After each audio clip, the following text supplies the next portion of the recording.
கல்வி உலகின் துருவ நட்சத்திரம் டாக்டர் ஏ.பி. மஜீத் கான் மறைவு 2 மாநிலங்கள் கண்ணீர் அஞ்சலி.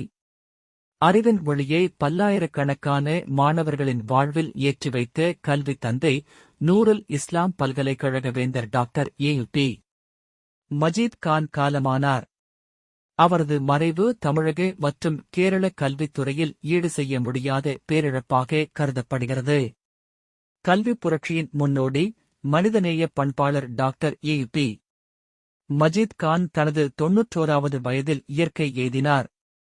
கேரளாவின் நெய்யாற்றங்கரையில் பிறந்தாலும் தமிழகத்தின் குமரி மண்ணை தனது கல்விப் பணியின் போர்க்களமாக மாற்றியவர் இவர். கன்னியாகுமரி மாவட்டத்தின் முதல் பொறியியல் கல்லூரியை நிறுவி பல்லாயிரக்கணக்கான ஏழை எளிய மாணவர்களின் கனவுகளுக்கு சிறகு முளைக்கச் செய்தவர்.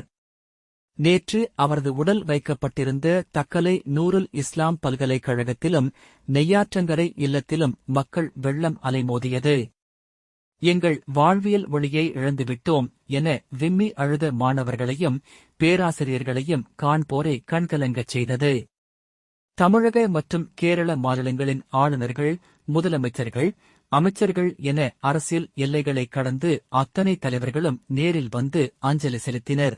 கல்வி மட்டுமல்லாது மருத்துவத் துறையிலும் நிம்ஸ் மெடிசிட்டி மூலம் புரட்சி செய்த மஜீத் கான் அவர்களின் உடல் நேற்று மாலை 4 மணி அளவில் நெய்யாற்றங்கரை டவுன் ஜுமா மசூதியில் முழு அரசு மரியாதைகளுடன் நல்லடக்கம் செய்யப்பட்டது. தலைமுறை தாண்டி பல சாதனையாளர்களை உருவாக்கிய அந்த அறிவின் தீபம் மறைந்தாலும் அவர் ஏற்றி வைத்த கல்வி ஒளி என்றும் பிரகாசித்துக் கொண்டே இருக்கும். கல்வித் தந்தை டாக்டர் ஏ.பி.